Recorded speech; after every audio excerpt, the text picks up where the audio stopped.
Há pouco tempo nós começámos Neemias, tivemos 2 pregações até agora e eu creio que já tem sido muito bom, muito rico aquilo que nós temos visto, o que temos ouvido da parte de Deus. Eu creio que todos nós aqui já fomos desafiados a vários aspectos da nossa vida. Agora, no entanto, pouco ou nenhum proveito terá aquilo que temos ouvido, pouco ou nenhum proveito haverá nas nossas vidas, das nossas famílias, da nossa igreja, da nossa cidade, se nós não nos esforçarmos intencionalmente a respondermos de forma ativa e consistente àquilo que Deus tem falado connosco. Por isso é que aqui também tem sido um excelente auxílio o trabalho que a Melissa Barros tem feito e que eu creio que a maior parte aqui tem acesso, dos esboços visuais de Neemias, acaba por ser um resumo que nos ajuda a perceber o que é que nós temos conversado e que nos ajuda a relembrar aquilo que Deus tem falado connosco. Então, de vez em quando, voltem. A Juca já veio hoje toda contente me mostrar imprimido os esboços. E é isto que é para fazer. Vamos imprimir, vamos trazer, vamos sublinhar, vamos rabiscar e vamos usar. Okay? E olhando para como Neemias, lá atrás no início, recebeu e reagiu àquela notícia por parte de um irmão seu, de como estavam as coisas em Jerusalém, de que a cidade de Jerusalém continuava em ruínas nas suas muralhas, nos seus portões, continuava vulnerável aos ataques possíveis de inimigos, de adversários, Neemias ficou profundamente constrangido. A situação arrastava-se há mais de 100 anos. Ninguém se tinha ainda levantado com uma iniciativa para reerguer aquelas muralhas e o povo estava na miséria, estava em aflição por causa disso. E nós vimos à luz disso que Deus usa pessoas que se importam com o seu povo. E nós vimos que o nosso povo é a igreja local e é a nossa cidade. O lugar onde nós vivemos, os nossos vizinhos, os nossos colegas de trabalho, as pessoas com quem nós lidamos, com quem nós nos cruzamos, este é o nosso povo. E nós vimos que, como Neemias, que chorou pelo sofrimento do seu povo, nós temos que nos importar com a mesma coisa, nós temos que chorar também pelo nosso povo. E quando nós sofrermos ao ver o sofrimento dos outros, nós vamos fazer a mesma coisa que Neemias fez. O que é que Neemias fez depois de ter sofrido, de ter chorado pelo estado do seu povo? Neemias entregou-se à oração. Neemias entrou em luta, em oração junto de Deus. E nós vimos aí a estrutura da oração de Neemias. Nós vamos orar com confiança se, nós colocarmos diante de nós os atributos de Deus. E Neemias começa pela adoração, orando a partir dos atributos de Deus, da grandeza de Deus, da soberania de Deus, da misericórdia de Deus. E tudo isso alimenta a confiança num Deus que controla tudo, num Deus que é bom, num Deus que é fiel. O nosso fervor na oração é alimentado pela adoração na oração. Segundo, Neemias clamou por misericórdia, confessou os seus pecados, incluiu-se nos pecados da sua família e incluiu-se nos pecados do seu próprio povo e clamou misericórdia por todos. E nós a partir daí aprendemos, e eu espero que tu tenhas começado a fazer isso, na reunião de oração nós começámos a fazer isso, a confessar os pecados, não só os nossos individuais, mas o do nosso cônjuge, o da nossa família, os dos vizinhos do nosso prédio, da nossa escola, do nosso trabalho, da nossa faculdade, da nossa cidade. Confessar os pecados, não só nossos, mas do ambiente que nos circunda e clamar pela misericórdia de Deus, não só para nós, mas também para os outros. E aí vamos começar a ver coisas já acontecer. E depois então as petições. As petições. E o que de bonito, de belo e de revolucionário em Neemias quanto às petições é o facto de nós podermos orar a partir das promessas de Deus. Aquilo que Deus prometeu, aquilo que é a vontade revelada de Deus, aquilo que Deus quer para todas as pessoas, revelado na sua vontade, que está evidenciada nas Escrituras, nós vamos orar a partir disso. Deus quer que todos os homens se salvem, vamos orar para a salvação de todos. Não sabemos quem Deus elegeu na eternidade, se é a vontade secreta de Deus. Nós oramos a partir da vontade revelada. Deus quer o bem das pessoas, quer o bem da sociedade. Então vamos orar com toda a ousadia por justiça, por cura para quem está doente, por restauração de casamentos, por emprego para quem não tem.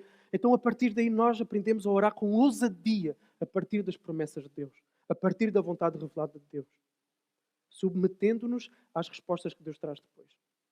Ou seja, diante do caos, das ruínas que nós vemos à nossa volta, Deus só nos vai usar se nós nos importarmos, se nós chorarmos e se nós orarmos. Okay? Então, como uma igreja, nós vimos isto, como uma igreja que se quer levantar nesta cidade de Faro, precisamos ser uma igreja que se importa cada vez mais, que chora com o sofrimento dos outros e que se entrega a uma vida de intercessão.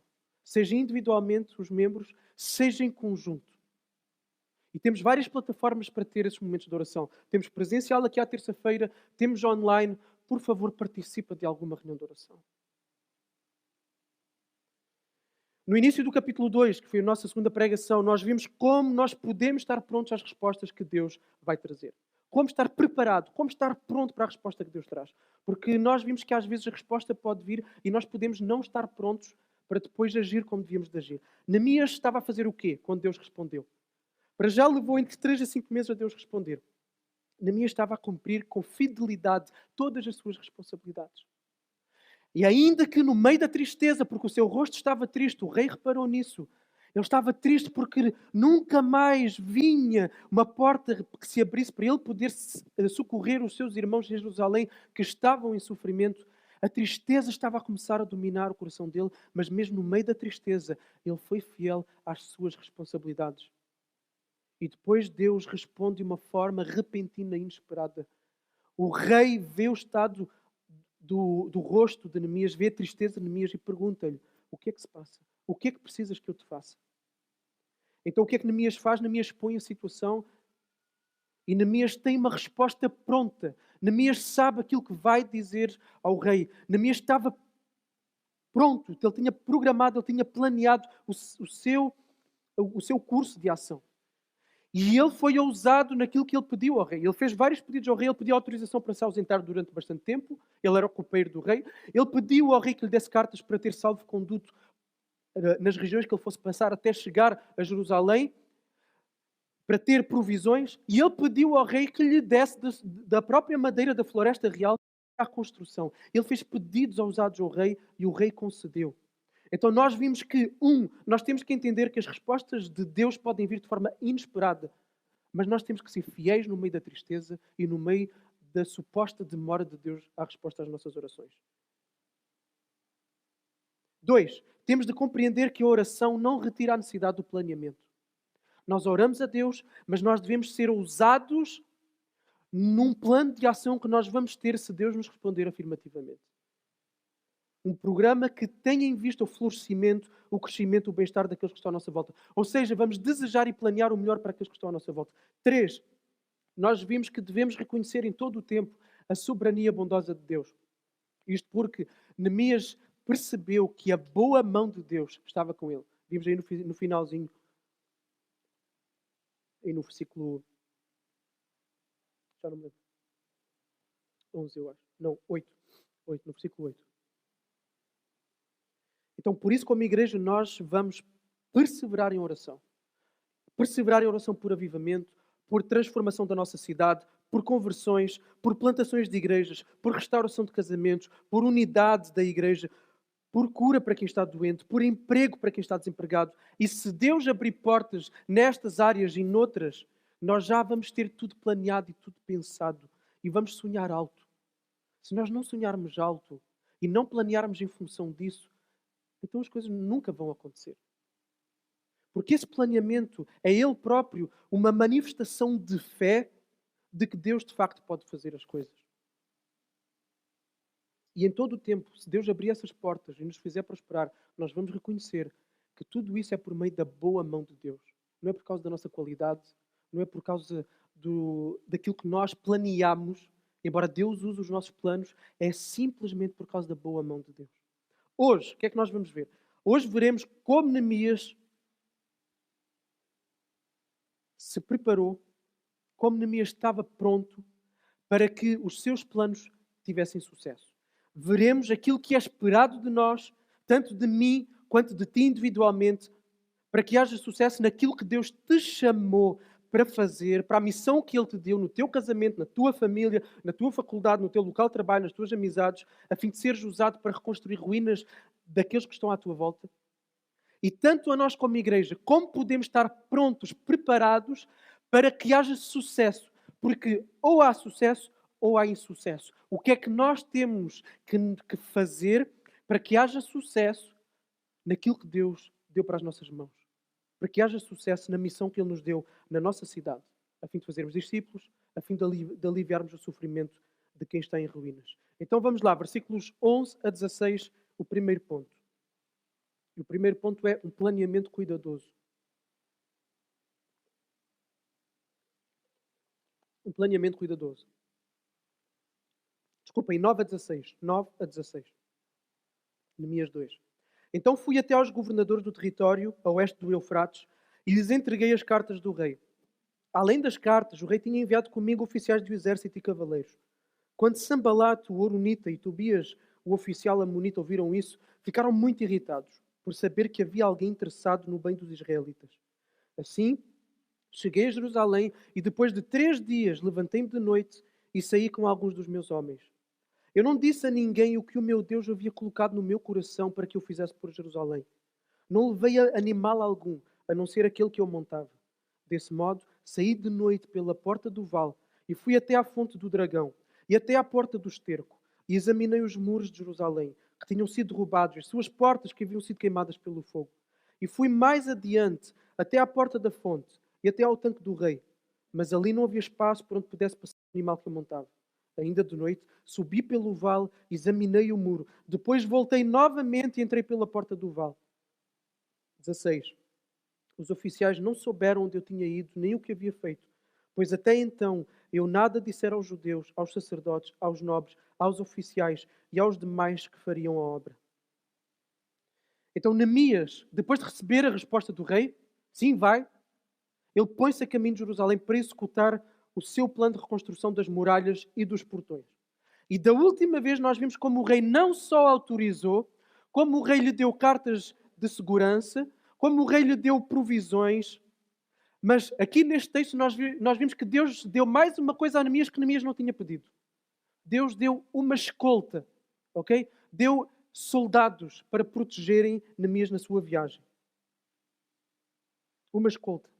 E agora para já nós saltaremos alguns detalhes importantes dos versículos 9 e 10, porque vamos vê-los mais tarde, e vamos nos focar nos versículos 11 a 16. E nós encontramos no versículo 11 Neemias a chegar a Jerusalém. O que terá possivelmente acontecido no final do verão de 444 a.C. E assim que Neemias chega a Jerusalém, o que é que ele faz? Arregaça as mangas e põe-se logo ao trabalho. É isso que Neemias faz? Não, fica 3 dias sem fazer nada. 3 dias sem fazer nada. Provavelmente ele descansou da viagem. Foi uma viagem longa, 4 meses. E possivelmente então Neemias descansa. E finalmente, depois desses 3 dias, ele começa a colocar o seu plano em ação. E o que é que ele faz? Agarra numa enxada, agarra nas ferramentas e começa a construir o muro. É isso que Neemias faz? Não.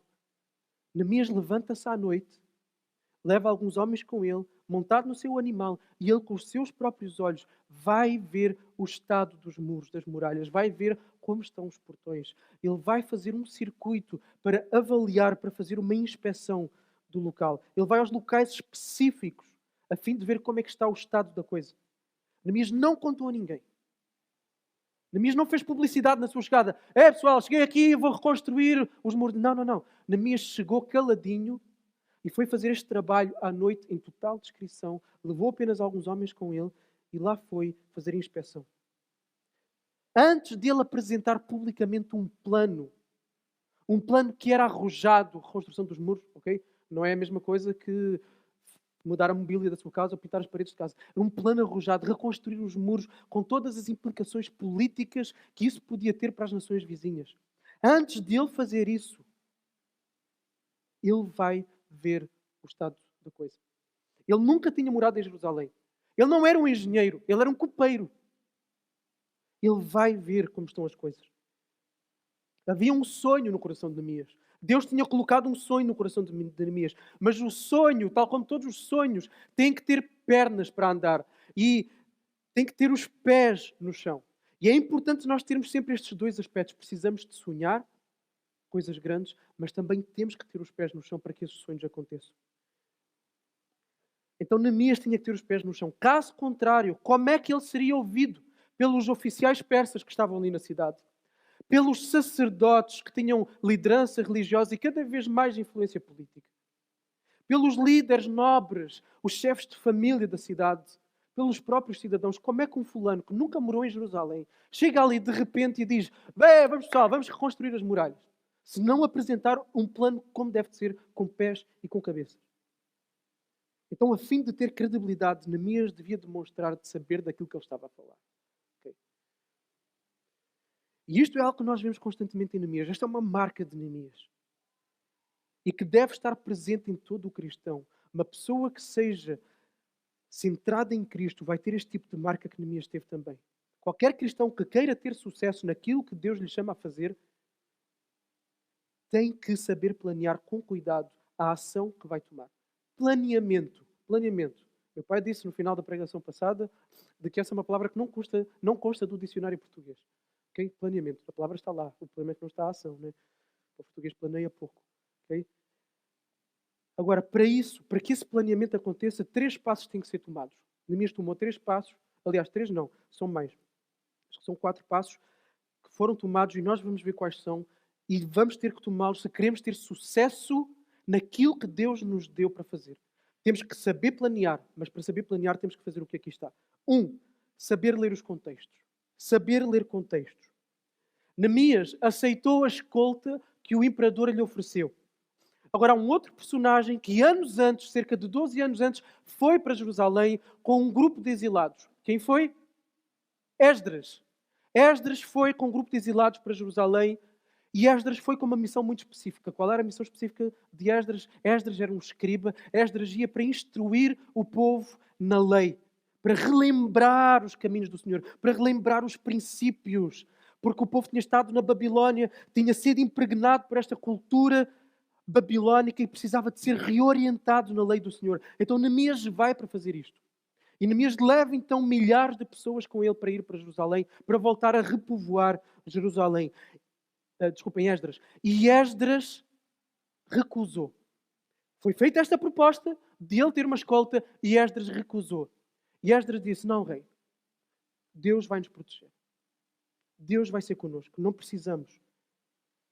Agora, Neemias aceita. Nenhum deles pediu escolta. Esdras não pediu, Neemias não pediu, mas ambos tiveram a oportunidade de ter a escolta.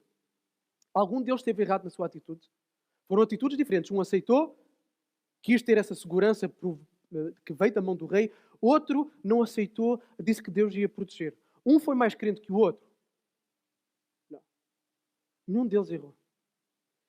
Provavelmente, face ao contexto de Neemias, era mais sábio, mais prudente aceitar a escolta. Uma vez que Neemias podia enfrentar oposição política para ir a Jerusalém, reconstruir muralhas. É diferente daquilo que Esdras ia fazer. Esdras ia ensinar a religião para as pessoas. Isso para as nações que estão à volta. Agora, uma cidade que começa a reconstruir o seu principal meio de defesa, que são as muralhas, isso aí pode politicamente trazer implicações para as nações que estão à volta. Então Neemias aceita a escolta. Era o mais sábio a fazer. E aliás, outra coisa, se Neemias rejeitasse a escolta, podia levantar suspeitas, porque afinal ele ia para reconstruir os muros da cidade e não querendo que houvesse um exército persa com ele, poderia ser tudo para começar uma conspiração para Israel se começar a levantar contra o seu dominador da Pérsia. Então a decisão de Neemias foi sábia. Os dois estavam certos, Esdras e Neemias, porque os dois estavam em contextos diferentes. Agora, o que temos aqui não é uma diluição e uma relativização da verdade e daquilo que é correto e daquilo que é certo diante de Deus. Não é disso que nós estamos a falar. Porque aquilo que a Bíblia apresenta como pecado é pecado e ponto final. Aquilo que a Bíblia apresenta como verdade e como obediência a um mandamento é isso e ponto final. Aí não há como contornar. Mas há outras coisas na vida em que o contexto tem que ser tomado em consideração e as posturas e as atitudes em resposta a esse contexto pode ser e deve ser diferente. Paulo disse isso em 1 Coríntios 6,12, versículo muito conhecido. Todas as coisas são lícitas, mas nem todas convêm. Há decisões que se adequam melhor a um contexto e não se adequam tão bem ao outro. E é este tipo de prudência no planeamento que tem que haver. Saber ler a realidade. Saber ler o contexto. É este tipo de sabedoria que precisa ser encontrado em cada cristão. Quem é pai e tem filhos, apercebe-se disso. Porque se tem mais que um filho. Porque os filhos são diferentes. Então sabe que há coisas que funcionam com o filho e há outras coisas que não funcionam com o filho, com o outro filho. Então o contexto, a pessoa que está à frente, cada caso é um caso. E o mesmo é verdade para as amizades. Não tomamos as mesmas decisões, não temos as mesmas respostas para os diferentes tipos de amigos. O contexto laboral, a vida na igreja, diferentes ministérios, muda. Há coisas para as quais também não há respostas iguais. Não é chapa 33 para tudo e para todos. E aí entra a sabedoria que vem de Deus. Aí é necessária a sabedoria. E essa sabedoria, ela é cultivada.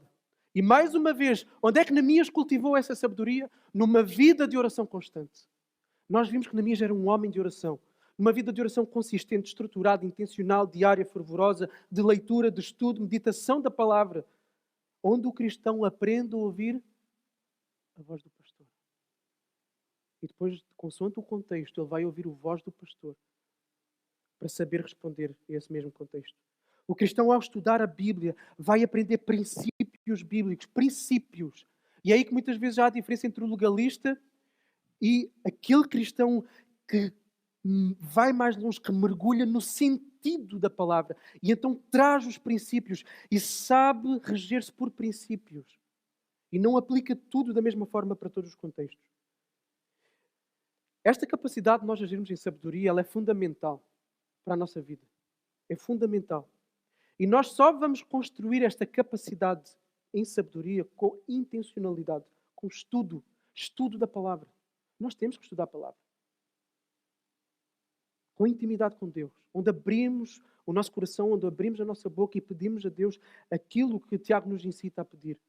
Se algum de vós tem falta de sabedoria, peça a Deus que a concede livremente a todos, sem criticar, e lhe será dada. Peça, porém, com fé, sem duvidar, pois quem duvida é semelhante à onda do mar, movida e agitada pelo vento. Tal homem não deve pensar que receberá do Senhor alguma coisa, pois vacila e é inconstante em todos os seus caminhos. Quem não é sábio é inconstante em todos os seus caminhos. Quem não é sábio porque não pede a sabedoria a Deus. E acaba por ser inconstante em todos os seus caminhos. Não tem consistência, não sabe agir nos contextos, não sabe dar respostas adequadas. Para sermos os cônjuges, para sermos os pais que devemos ser, para sermos os vizinhos, os colegas, os amigos que devemos ser, para lidarmos com as pessoas que chegam à nossa igreja, pessoas de todo o tipo, de todos os contextos diferentes, que chegam para buscar a Deus, ou pessoas que precisam de ajuda social. Nós precisamos saber ler a realidade, precisamos saber ler contextos, sentir nuances, saber que há momentos para determinadas atitudes e posturas para outros momentos em que não. Há momentos em que nós devemos ser confrontadores, há outros em que não. Há pessoas, e quem trabalha com o social sabe isso, há pessoas em que nós podemos ajudar com dinheiro, há outras que não é sábio e que é melhor ajudar com género, até a pessoa ter maturidade para gerir o dinheiro. Há momentos em que um castigo a um filho é o melhor e há outros momentos em que não se deve aplicar um castigo. Há momentos em que sentar com uma pessoa para abrir a Bíblia e fazer estudo bíblico é o indicado. Há outros em que é para fechar a Bíblia, ir dar um passeio e conversar e dar espaço para a pessoa abrir o coração, mesmo que não se abra a Bíblia. Há momentos na vida da igreja que um determinado ministério faz sentido e depois já não faz mais. Há estratégias, abordagens no local de trabalho, nas empresas, que faz sentido, depois não faz mais. Ou seja, é preciso sabedoria, nós precisamos. Agora, para sabermos ler a realidade em que estamos e para responder com ela em sabedoria, no casamento, com os filhos, na família, alargada nas amizades, no trabalho, na igreja, etc., precisamos, em primeiro lugar, fazer uma coisa. Parar. Parar para analisar. Precisamos parar.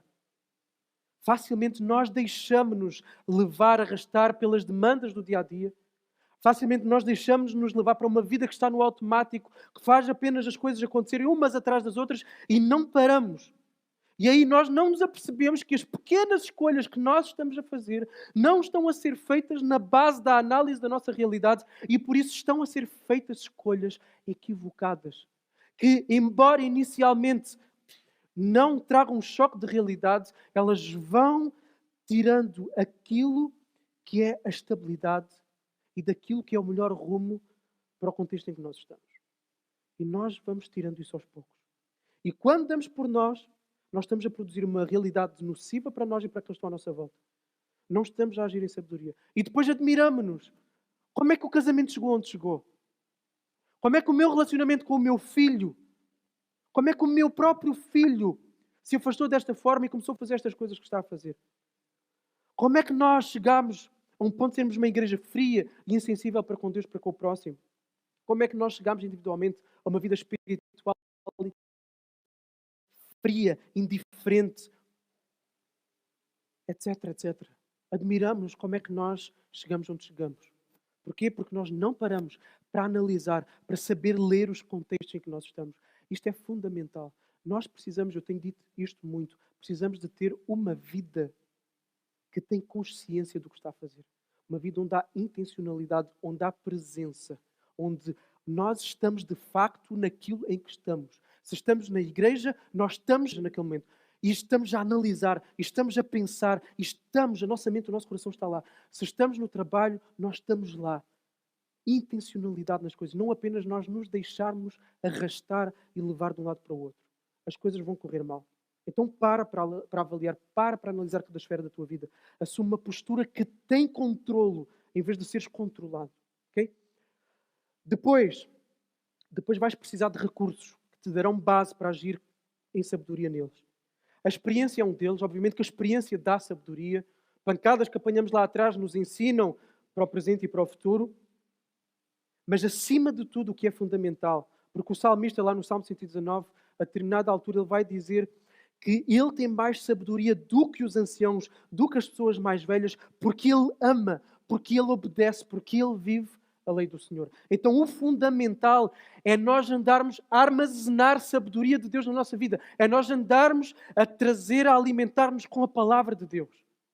Seja em casa, seja na vida em igreja, seja como for. Armazenar vida com Deus, interiorizar princípios bíblicos. Treinarmos os nossos ouvidos espirituais a ouvir a voz de Jesus, do bom pastor. E isto não acontece de uma hora para a outra. Isto é uma coisa que vamos fazendo, tal como a formiguinha e a cigarra. E depois queremos ter sabedoria, tal como a cigarra, que não era questão de sabedoria, é questão de dinheiro, não é? Para se sustentar. Mas aqui, passando para a sabedoria, queremos ter sabedoria para decisões difíceis que de repente rebentam nas nossas mãos e não sabemos o que fazer. Porquê? Porque não fomos armazenando a sabedoria que vem do alto, o discernimento, o saber ouvir o Espírito Santo. Não fomos armazenando isso. Além disso, mais uma coisa importante para a sabedoria. Rodearmos-nos de amizades próximas, íntimas, de pessoas maduras na fé. Será que tu consegues dizer um amigo, uma pessoa próxima de ti, esta pessoa é madura? E se eu lhe for pedir um conselho, ele vai me dar um conselho sábio. Um conselho bíblico. Então, primeira coisa, para que nós possamos planear bem, foi essa. Okay? Saber ler a realidade. Saber ler o contexto. 2, não ter pressa. O que também revela a prudência de Neemias é a sua falta de pressa. Okay? Em momento algum nós vemos Neemias com pressa, chegar a Jerusalém pronto para começar, ou histérico, ou a alardear. Eu estou aqui, pessoal, vamos começar. Nós não vemos isso em Neemias. Havia urgência, mas não havia trabalho à pressa. Okay? Havia urgência, mas não havia histeria nem alarde. Ele chega à cidade e vamos descansar. E antes dele ir para Jerusalém, nós vemos essa postura já nele, ok? Ele conversou com o rei, ele teve aquela conversa com o rei, ele fez aqueles pedidos ao rei só depois de passar 3 a 5 meses em oração e a porta se abrir diante dele. Ele não força a porta nenhuma. Ele é paciente, ele não tem pressa. Ele não faz publicidade dele mesmo. Ele primeiro descansa e depois inspeciona as muralhas e depois então conversa com as pessoas para arrancar. Não há pressa. O próprio Deus trabalha por meio de processos. Nós somos muito instantâneos e queremos instantaneidade em todas as coisas da nossa vida. Tudo queremos instantaneidade. Okay? Mas em Deus nós vemos processos. Vemos processos na criação. Em Gênesis, quando Deus cria as coisas, Deus cria com ritmo. O primeiro dia, o segundo dia, o terceiro dia. E no 7º dia, Deus descansou para apreciar, para se alegrar na obra das suas mãos. A própria natureza, Deus incutiu ritmo na natureza. Nós vemos as estações do ano, todas elas próprias, necessárias, para o bem da humanidade. Nós encontramos a sequência de dias, do dia e da noite, a noite que obriga ao descanso. Nós vemos a sequência das semanas, e como um dia é necessário e apela tanto ao descanso como à adoração a Deus, então nós vimos ritmo. E na forma de Deus lidar com as pessoas vemos ritmo também. Na vida de Moisés, por exemplo, vemos Deus a agir por meio de processos. Deus salva logo no início da vida de Moisés, miraculosamente, conduzindo naquele rio Nilo até à princesa, a filha do faraó. Durante 40 anos ele recebe educação na corte egípcia. Depois ele vê o seu próprio povo, o povo hebreu, a ser maltratado. Ele quer fazer alguma coisa, ele quer ir, ele quer fazer, ele quer salvar o povo. Só que ele não está a respeitar os processos de Deus e ele faz burrada, como nós diríamos em bom português. Ele mata um egípcio e por isso ele tem que fugir. Mas até nisso Deus está a trabalhar, porque nessa fuga ele vai para o deserto e no deserto ele aprende a fazer as coisas à maneira de Deus. No deserto ele vai aprender a cuidar de um rebanho, para que depois, 30 anos seguintes, ele possa cuidar de uma nação inteira. Deus age por processos.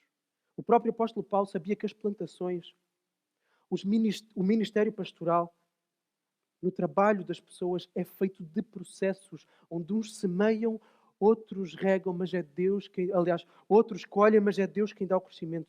Ou seja, Deus usa pessoas em momentos diferentes e em etapas diferentes, há ritmos diferentes. Jesus também foi bastante paciente. Primeiro, Jesus não chegou pronto. Ok? Jesus não veio em homem para fazer o seu ministério. Ele podia ter vindo em homem no dia seguinte, morrer na cruz pelos nossos pecados. Amém, glória a Deus. Está feito. Não, Jesus não fez isso. Jesus nasceu bebé. Jesus teve que aprender a falar. Jesus teve que aprender a desenvolver a sua motricidade. Jesus teve que aprender a ler, a aprender a escrever. Só ao fim de 30 anos é que Jesus começou o seu ministério. E durante o seu ministério, Jesus teve que ser paciente também, teve que respeitar processos. Ele teve que lidar com discípulos casmurros, teimosos, incrédulos, queixando-se várias vezes da falta de fé deles, sendo traído até por eles no final do seu ministério. Mas iria chegar o dia em que os seus discípulos iam estar prontos e 12 homens iriam revolucionar o mundo para sempre, até os dias de hoje. Processos. Encontramos Jesus, o Deus do universo, que segura os planetas e que segura cada célula nas suas mãos. Encontramos Jesus a descansar, a dormir à noite, a dormir nos contextos menos propícios aos olhos humanos, no barco, no meio de uma tempestade. Encontramos Jesus a respeitar o sábado. Jesus descansou. Deus trabalha nas nossas vidas, por meio das nossas vidas, através de ritmos, onde há espaço para várias fases. Há fase para preparação, há fase para teste, há fase para recuos, há fase para trabalho árduo, há fase para descanso. Há tempo para tudo debaixo do céu. Eclesiastes, capítulo 3.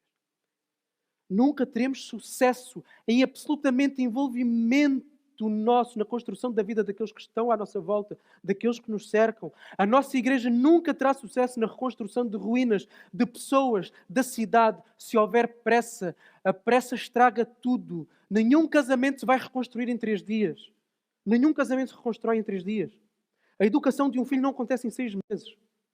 Há avanços e há recuos. Para tudo precisamos ter noção de que estamos a lidar com processos e por vezes lentos, vagarosos.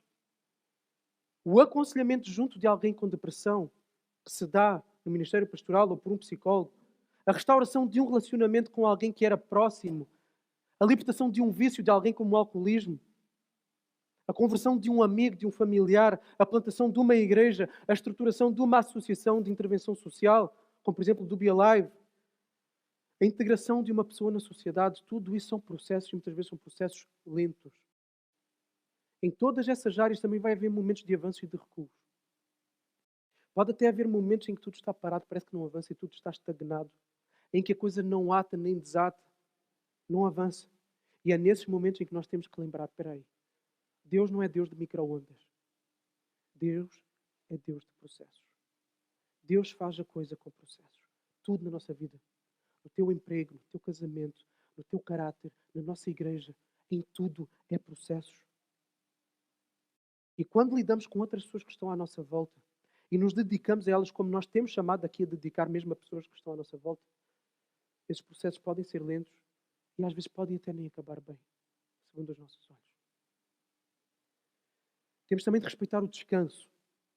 Caso contrário, corremos o risco de não acabarmos nada, de nos esgotarmos e de sabotarmos qualquer possibilidade de sucesso. Algumas das ruínas que nós andamos a tentar reconstruir envolvem muito esforço da nossa parte. Tempo, emoções, preparação, envolvimento. E para termos sucesso naquilo que nós começamos, precisamos de respeitar a necessidade de descanso. Seja descanso diário, seja descanso semanal, seja descanso anual, ou seja, férias. As horas de sono são essenciais para o nosso corpo. São essenciais para o nosso funcionamento do nosso corpo. São essenciais para o bom funcionamento das nossas emoções. São essenciais as horas de sono para o nosso funcionamento cognitivo. E nós precisamos das nossas cognições no lugar certo. Nós precisamos das nossas emoções no lugar certo. Para quê? Para nós tomarmos decisões sábias, para sabermos discernir e ler os contextos em que nós estamos, que foi aquilo que falámos antes. Por isso precisamos dormir. E dormir bem. Precisamos de momentos de selar, como está nos Salmos. Momentos em que para tudo. E eu vou dar o descanso que a minha alma precisa. E isso acontece na presença de Deus. Precisamos diariamente, pessoal. É por isso que nós insistimos tanto em separar um tempo exclusivo para com Deus. Porque este mundo, porque a nossa carne, porque o diabo cansam a nossa alma. É uma luta constante. A nossa alma fica cansada. É chamada ao desânimo, é chamada à frustração, é chamada ao desespero. Nós precisamos diariamente de parar tudo, de abrir o maná, de comer do maná, de ir à presença de Deus, que é estes pastos verdejantes e estas águas tranquilas, e trazer descanso para a nossa alma. Nós precisamos do Shabat de Deus no dia-a-dia. Precisamos do Shabat de Deus na semana, que é vir em igreja, congregar e receber este banquete de Deus se revelar a nós e vir até nós. Precisamos de Deus, de tempo para Deus. E em todos estes momentos de descanso, seja ele físico e emocional, seja ele espiritual, que acaba por afetar o físico e o emocional também, e os dois andam de mãos dadas, quando nós descansamos, nós estamos a reconhecer em humildade que nós somos dependentes daquilo que tudo faz e que não somos nós que fazemos. Há momentos em que nós podemos identificar uma área em que percebemos que Deus quer que nos envolvamos. Pessoa, uma família, um amigo, etc. Nós, como igreja, um projeto social, o envio de um missionário, a plantação de uma igreja, mas poderá não ser o tempo ainda de avançar. Antes é tempo de preparação, de juntar forças, de respirar fundo e então esperar o pontapé de saída de Deus. Mais uma vez, sabedoria para saber ler as circunstâncias e saber quando avançar. Próximo ponto sobre como planear. Como planear. Fazer um levantamento realista das necessidades. Fazer um planeamento realista das necessidades. Então, 1. Saber ler contextos. 2. Não ter pressa. 3. Fazer um levantamento realista das necessidades. O que Neemias fez a seguir foi absolutamente essencial. Neemias não ficou à espera de uma revelação especial de Deus no sonho ou numa visão para saber aquilo que ele tinha que fazer, como é que ele ia pôr os tijolos para fazer a topografia do lugar. Enfim, Neemias não ficou à espera de nada disso. Neemias foi, arregaçou as mangas e planeou. Ele foi ele usou a cabecinha, o cérebro que Deus lhe deu, a inteligência, o bom senso, e fez o levantamento das reais necessidades. Das reais necessidades. E a partir daí, então, ele delineou um plano de ação estratégico, cirúrgico, que fosse ao encontro daquilo que fazia de facto falta. E ele só conseguiria convencer as pessoas, como eu disse, a se envolverem no trabalho, se ele demonstrasse um plano consciente das reais necessidades. O próprio Jesus realça esta importância. Quando ele conta aquela história daquele homem, em que Jesus diz assim: pois qual de vós, querendo construir uma torre, não senta primeiro para calcular as despesas, para ver se tem como acabá-la? Para não acontecer que depois de haver posto os alicerces e não a podendo acabar, todos os que vivem comecem a zombar dele, dizendo: este homem começou uma construção e não conseguiu terminá-la. Aquela igreja tinha tantos planos, mas não fez nada. Aquela pessoa queria isto e aquilo. Okay? Plantar igrejas implica fazer um levantamento dos recursos financeiros que nós temos, do que prevemos gastar em material, em viagens, em manutenção de um plantador, em aluguer de um espaço. Implica conhecer a cidade onde se vai plantar, a cultura de onde se está. Implica ter na cabeça um plano de ensino. Implica saber ler a realidade que está ali. Então, implica ver o que é preciso de fazer exatamente, estrategicamente, cirurgicamente. Iniciar qualquer ministério na igreja, ministério com homens. É preciso esse tipo de trabalho também. Implica pensar-se, analisar-se as necessidades específicas do ministério em que se vai atuar. Por exemplo, trabalhar com adolescentes é diferente do que trabalhar com jovens, seja pela faixa etária, seja pelo desenvolvimento de maturidade emocional que já existe, seja pelos contextos em que eles vivem que são diferentes, etc. É necessário saber primeiro o que vamos fazer para fazermos bem. Aconselhar uma pessoa com depressão é diferente de aconselhar uma pessoa com problemas de relacionamento social. Isto é básico, mas o problema é que nós às vezes lidamos com a realidade à nossa volta sem primeiro percebermos as necessidades específicas da realidade à nossa volta. Um professor com uma turma, com o 10º A, vai ter que lidar diferente com o 10º B. É a verdade ou não, Juca e Andreia? É. Temos que saber as necessidades específicas de cada turma. E depois, dentro de cada turma, temos que saber as necessidades específicas de cada aluno. Por exemplo, um dos pontos que afirmamos na visão da nossa igreja é que queremos ser uma igreja teologicamente sólida. Eu falo isto porque já tenho falado muito dos outros. Teologicamente sólida. Para isso precisamos saber onde é que estão as maiores debilidades teológicas no meio da nossa igreja. Para então sabermos onde é que temos que ensinar. Temos de determinar os pontos basilares da teologia para então começarmos a partir deles. Okay? Queremos servir a cidade. Temos falado muito sobre isso. Precisamos de saber quais são as necessidades de Faro, que são diferentes das de Quarteira, que são diferentes das de Portimão. Fazer um levantamento das reais necessidades. E então aí, a partir dessas lacunas, dessas especificidades, vamos procurar saber o que é que já está a ser feito na cidade. Por exemplo, queremos trabalhar com sem-abrigo. O que é que já é feito pela Câmara? O que é que já é feito por outras instituições? O que é que não é feito? Onde é que nós podemos acrescentar? E isto é o que vai ser feito e é o que terá de ser feito quando arrancarmos com o BeAlive. E está quase.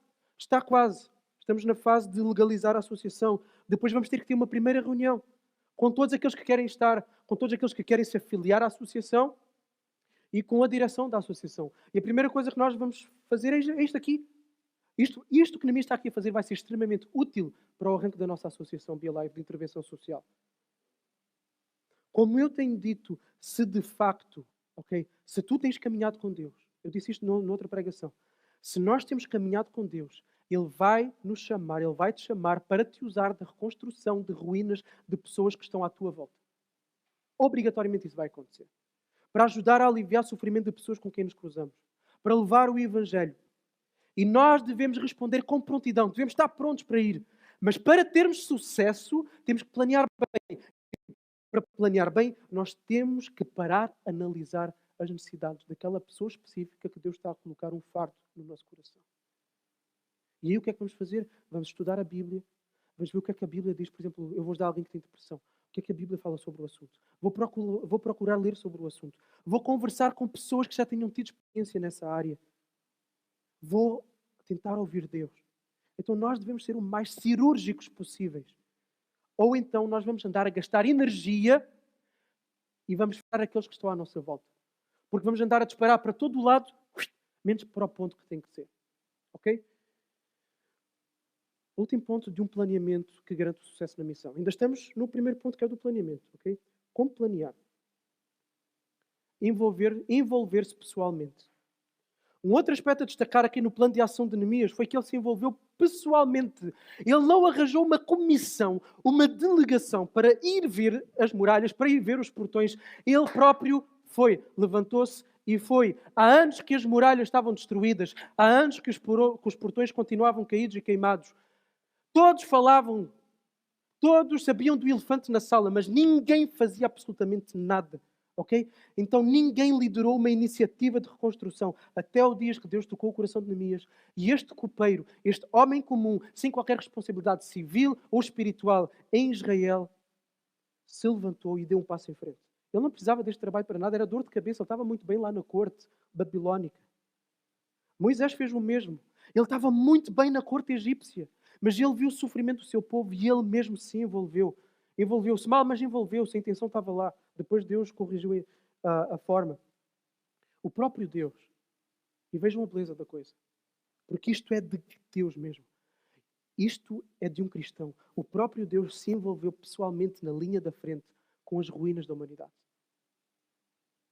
Ele mesmo, a pessoa de Jesus, se fez homem, a fim de que todo aquele que se arrepende dos seus pecados e confia nele possa ver uma nova vida a nascer. O próprio Deus se envolveu. Se Deus te tem colocado o fardo no coração por alguém, por uma situação, então não fiques só a olhar para os lados para ver se alguém se levanta. E isso acontece. Na igreja podia haver mais isto. Na igreja podia-se fazer mais aquilo. Nesta cidade não sei o quê. O meu amigo. Aquele casal. Levanta-te, vai, faz. Se tu estás a ver, se tu tens um fardo no coração, Deus está a pôr isso em ti. Mas eu não percebo nada disso. Neemias também não. Neemias era copeiro. Neemias não era engenheiro nem topógrafo. No entanto, Deus chamou a ele. Porque quando Deus chama, Deus capacita. Quando Deus chama, Deus capacita. Simplesmente ouve a voz de Deus e vai até às ruínas que Deus te está a chamar para reconstruir. Envolve-te. Ainda que isso custe muito, ainda que isso tenha implicações, envolve-te. Vai até à vida das pessoas que Deus te está a chamar para trabalhares. Na tua família, na tua escola, no teu trabalho, na tua casa, na tua igreja. Vai, confia em Deus, envolve-te, dá tudo de ti e vai. Sai do lugar de conforto, arregaça as mangas e envolve-te. Deus envolveu-se na tua própria vida. Deus morreu por ti.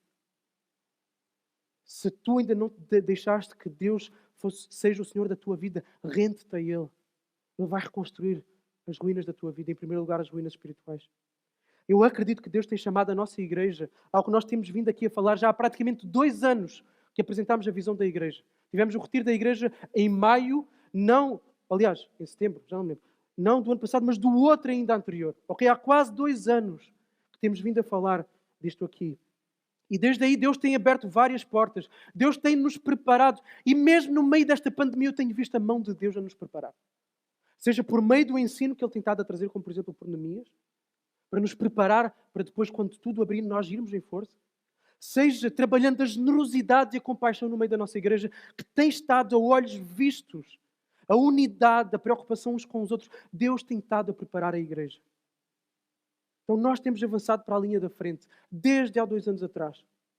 Agora isso vai implicar uma outra coisa que é o ponto a seguir. Vai implicar um movimento coletivo.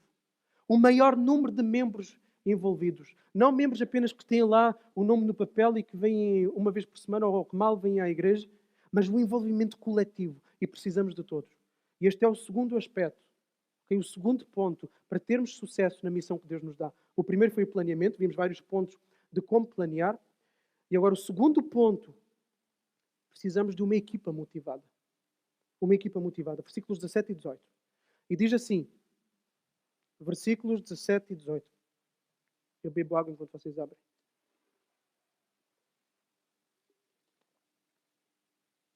Ou se quiserem só ouvir, também podem só ouvir. Eu lhes disse então, vejam a triste situação em que estamos, como Jerusalém está devastada e as suas portas destruídas pelo fogo. Venham, vamos reconstruir os muros de Jerusalém, para que não passemos mais vergonha. Contei-lhes então como a mão de Deus havia sido bondosa comigo. E lhes relatei também as palavras do rei. Eles disseram, levantemo-nos e construamos os muros. E eles fortaleceram as mãos para esta boa obra.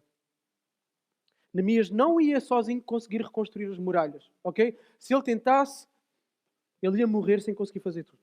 Então, ele dirige-se aos magistrados, aos sacerdotes, aos nobres, aos cidadãos, para lhes falar dos planos que ele teve a elaborar até então.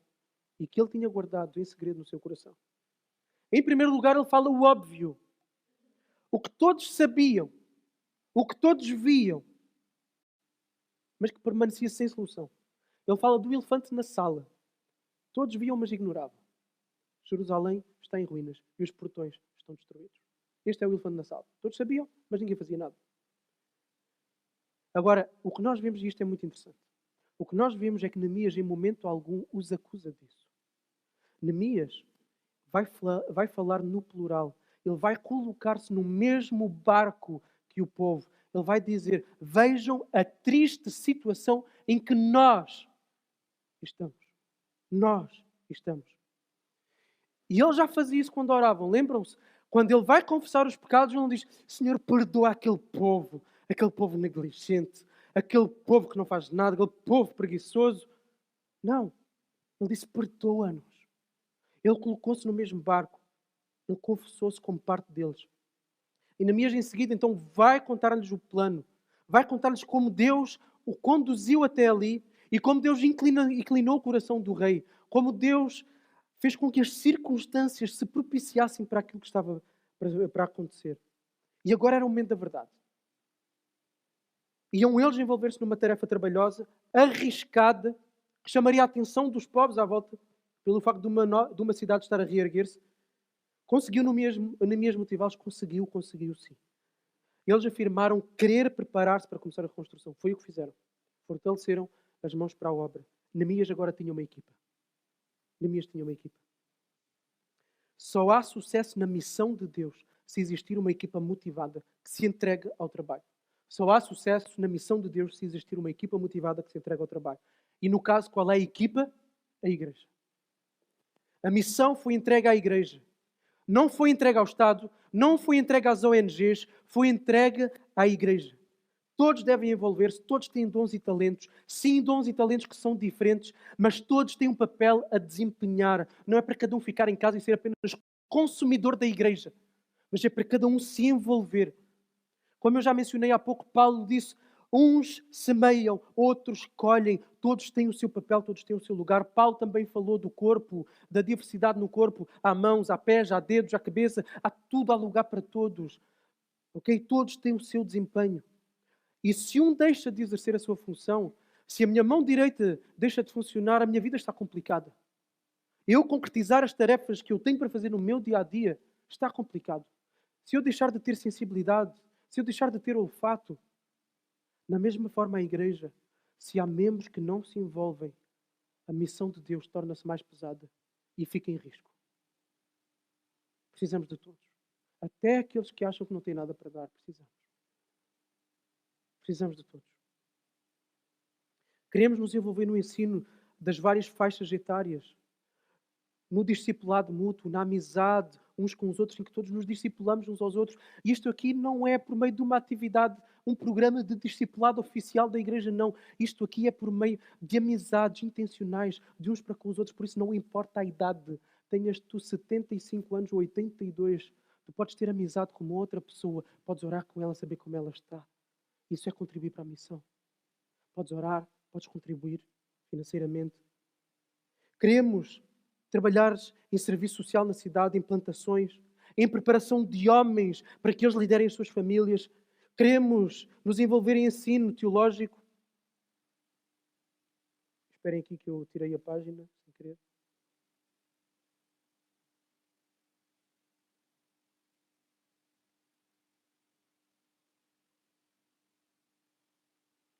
Queremos nos envolver na formação de pastores, de líderes, aconselhamento, evangelismo. Queremos avivamento. Mas nós precisamos de gente que venha e que faça as coisas acontecerem. Não é o pastor que vai fazer a coisa acontecer. Não é a equipa de pastores que vai fazer a coisa acontecer. Não é o núcleo duro da igreja, que muitas vezes são aqueles que estão em todas as coisas, para aí 20 pessoas. Não. Precisamos de todos envolvidos. Todos. E numa plantação isso é mais evidente ainda, como o Gil sabe. A tua casa, a tua família, tu próprio tens de estar preparado, pronto para arregaçar mangas, pronto para abrir a tua casa, para receberes irmãos, para cultivar amizade, para receber que conhecem Jesus e que receberão a Jesus na nossa igreja e que precisarão de acompanhamento. E não é o pastor que vai abrir a casa porque o pastor não tem 50 dias na semana, nem tem 50 horas na semana. Todos vão ter que abrir as casas para receber pessoas e discipular pessoas. Tens de estar pronto a interceder diariamente pelas várias frentes em que nós estamos envolvidos. Tens de estar pronto para dar o teu tempo para participar das reuniões semanais, das reuniões mensais, das reuniões de membros que nós temos. Tens de estar pronto a te envolver na vida dos irmãos de descrentes, contribuir financeiramente, sofrer traições, sofrer prejuízo. Temos de estar prontos para tudo. Mas temos que nos envolver. Sermos uma cidade na cidade, sermos um farol no meio da escuridão, um instrumento de avivamento, de salvação, de alívio de sofrimento, não é trabalho para mim ou para ti, é trabalho para nós. Todos. É para ti também. Para o sucesso nas muralhas que somos a reconstruir, das ruínas que Deus nos tem chamado e te tem chamado a reconstruir, precisamos de trabalho de equipa. Mesmo que sejas tu a liderar, ou seja, mesmo que sejas tu, por exemplo, a lidar com ruínas na tua família, no teu casamento, no teu filho, na tua filha, junto de um amigo do trabalho, tu vais precisar de apoio. Vais precisar de trabalho de equipa. Mesmo que sejas tu que estás a lidar com o teu colega, com o teu amigo, com o teu filho, vais precisar de equipa. Vais precisar de apoio em amizade de alguém da igreja, de oração, de conselhos. Vais precisar de quem esteja contigo, mesmo que não esteja na frente da batalha. Além disso, e este ponto é muito importante, quero que prestem atenção aqui. Além disso, vais precisar de ajuda das próprias pessoas que queres ajudar. Ok? Lembrem-se, Neemias estava a querer ajudar aquelas pessoas. Quando uma pessoa se recusa a mudar, receber ajuda não vai resolver nada. Quando uma pessoa se recusa a receber ajuda, dificilmente as coisas acontecem. Tu não vais conseguir melhorar o teu casamento se o teu cônjuge não quiser melhorar o seu casamento. Por muito que tu faças 30 mil coisas, não vai acontecer. Não vais conseguir ajudar nas ruínas do teu filho ou da tua filha se ela não te ajudar a tu ajudares. Estão a perceber a ideia? Então, para que as pessoas te ajudem a tu as ajudares, terás de fazer pelo menos duas coisas que Neemias fez aqui. Para que nós, como igreja, consigamos que a igreja toda se envolva, precisamos dessas mesmas duas coisas. Conectar-te com a pessoa ou com as pessoas que queres ajudar. Precisamos de conexão, ok? Precisamos de nos ligar. Neemias conectou-se com os seus liderados, conectou-se com o seu povo. Como? Ao colocar-se no mesmo barco que eles, que a miséria de Jerusalém, que não só era deles, mas também era dele. Ele não se colocou acima, ele colocou-se lado a lado, no mesmo nível. A Bíblia faz exatamente a mesma coisa para nos motivar no meio das nossas tribulações e dificuldades. Ela mostra-nos como Jesus foi tentado em tudo aquilo que nós somos tentados. Nós temos um irmão mais velho que nos compreende, que sabe o que é passar pelas coisas que nós passamos. O sofrimento, os dilemas, as traições, ele sabe. Hebreus 4,15 fala isto. Mas, vejam só ao ponto, e é sempre o Evangelho que vem, e é por isso que eu trago sempre aqui o Evangelho. Ele tomou o nosso pecado como se fosse o dele. Se não há maior conexão do que esta. Ele tomou o nosso pecado como se fosse o dele, a ponto de ser condenado no nosso lugar. Jesus desceu do trono de glória, fez-se como homem, se humilhou como nós e levou o nosso pecado. Ele conectou-se connosco dessa forma. Quem quer que tu queiras ajudar, essa pessoa que tu queres ajudar, um cônjuge, um filho, uma filha, um amigo, um colega, a nossa cidade, nós precisamos de nos conectar. Essa pessoa vai ter que ver que tu és feito da mesma fibra. Que tu não estás lá numa torre de marfim superior e que vens com a tua religiosidade e a tua sabedoria toda despejar para cima da pessoa.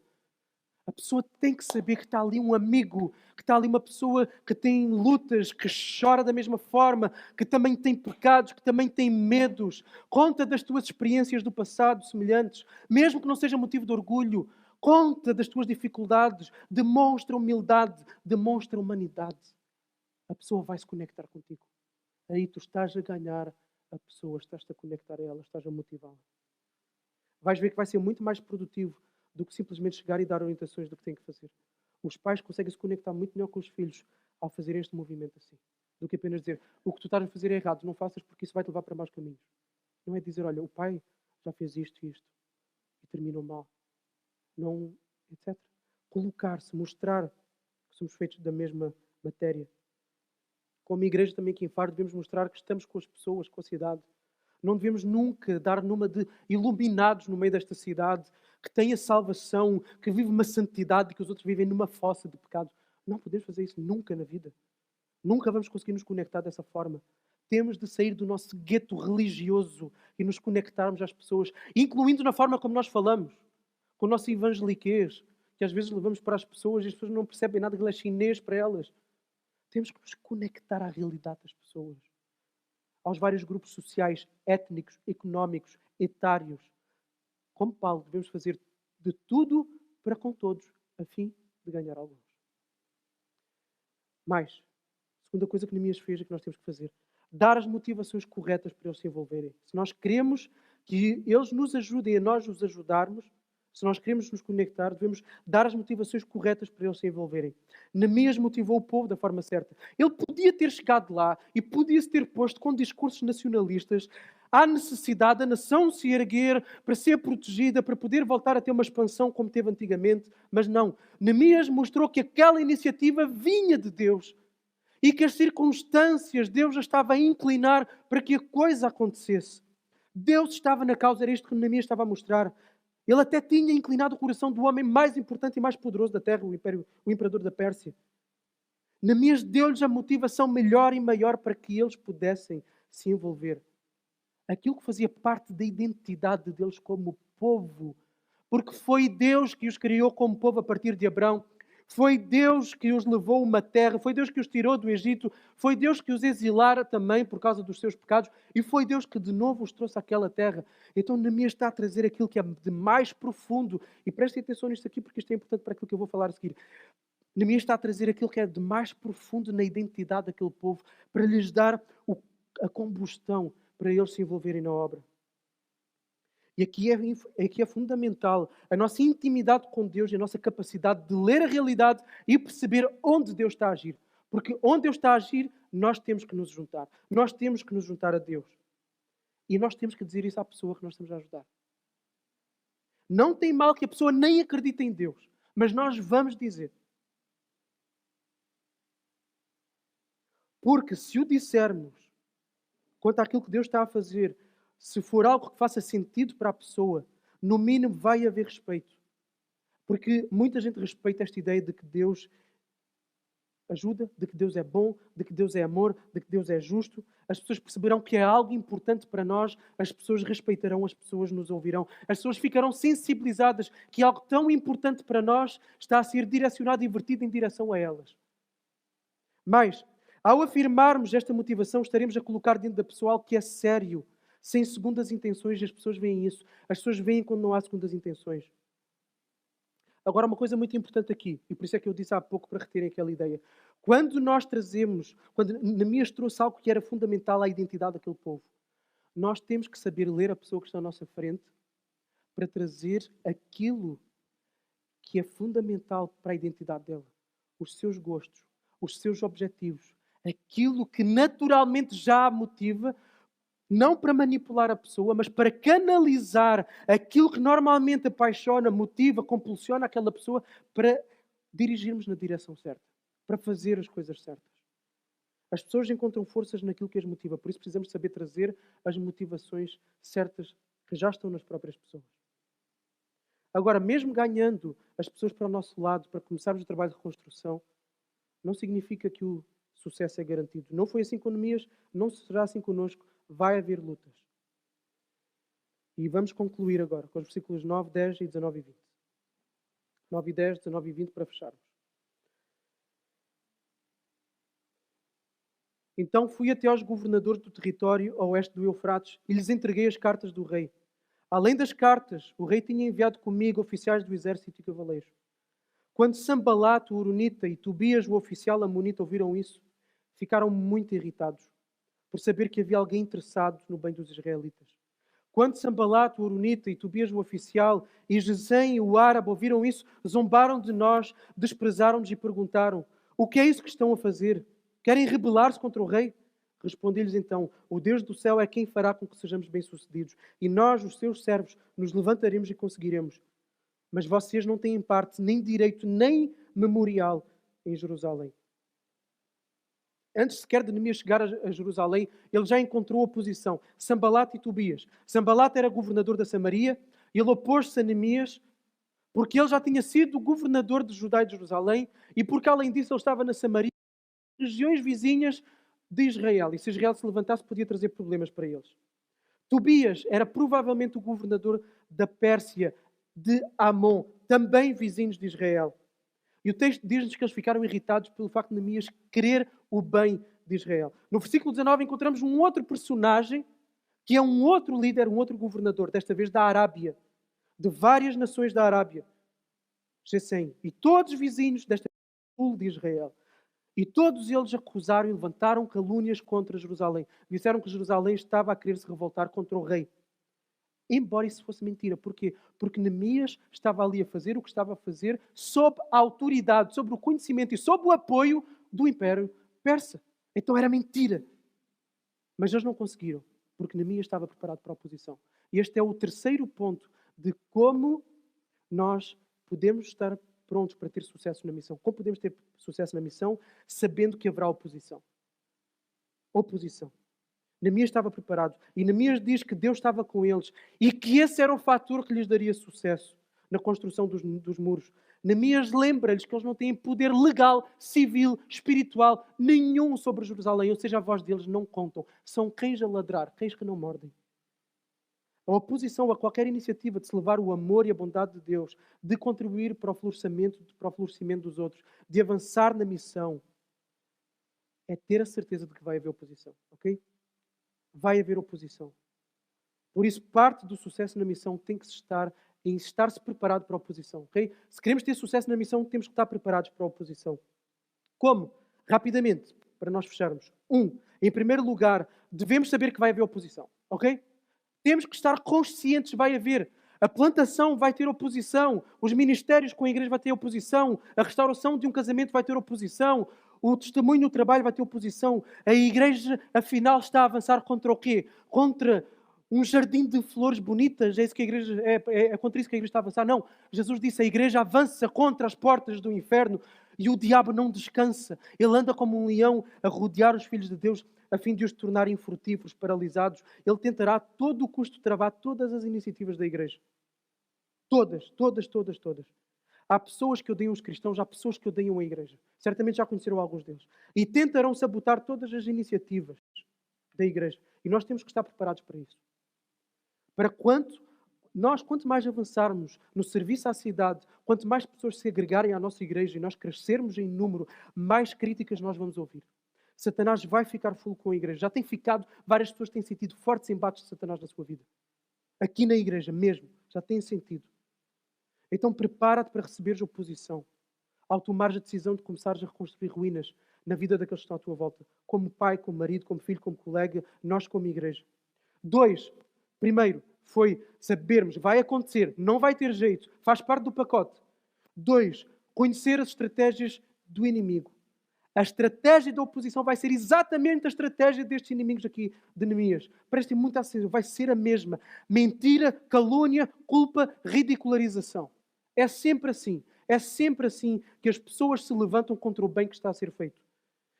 A oposição vai tentar travar a pessoa. Tanto o diabo quanto as pessoas que se opõem ao que nós fomos chamados a fazer irão tentar colocar mentiras dentro de nós. Vão julgar calúnias para as outras pessoas acerca de nós, com o objetivo de nos paralisar, de nos fazer desistir. Tentarão nos mostrar que nós não somos capazes, que é impossível um casamento se restaurar, que é impossível um amigo se converter, que é impossível um filho voltar para Deus. E essa é a estratégia, mentira. Tentarão nos lembrar de coisas que nós fizemos mal até e tentarão nos incutir culpa e às vezes falsa culpa. O inimigo faz sempre isso. É sempre esta estratégia. Então, se tu souberes destas estratégias, tu já vais estar pronto para quando elas chegarem. 3 e último. Então, faz parte do pacote, vai haver oposição. Se não estiveres preparado para isso, desilusão, frustração e paralisação e desistência. 2, conhecer as estratégias, porque se não as conheceres, vais ser derrotado à primeira.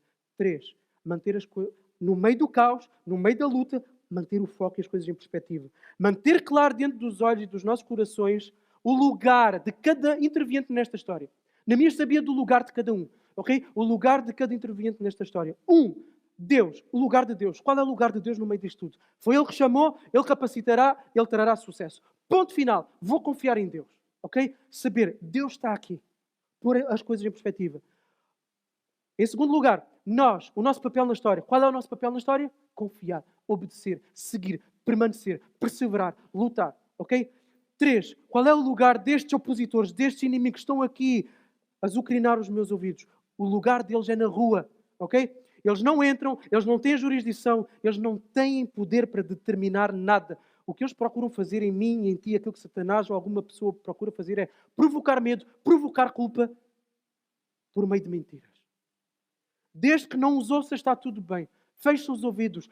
Cão que ladra não morde. E Satanás é um cão que ladra e que não morde os filhos de Deus, porque ele foi esmagado na cruz do Calvário. Por isso, igreja, levantemo-nos. Por isso, levanta-te na construção das ruínas daqueles que estão à tua volta. Então, nós fomos chamados coletivamente como igreja.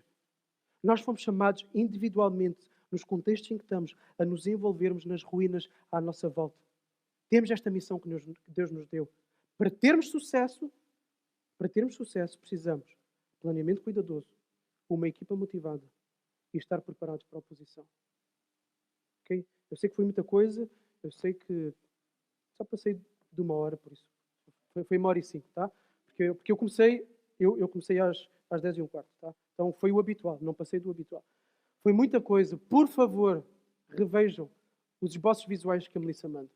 Ou ouçam a pregação. Quem quiser o texto todo escrito, eu envio o texto todo escrito. Tá bom?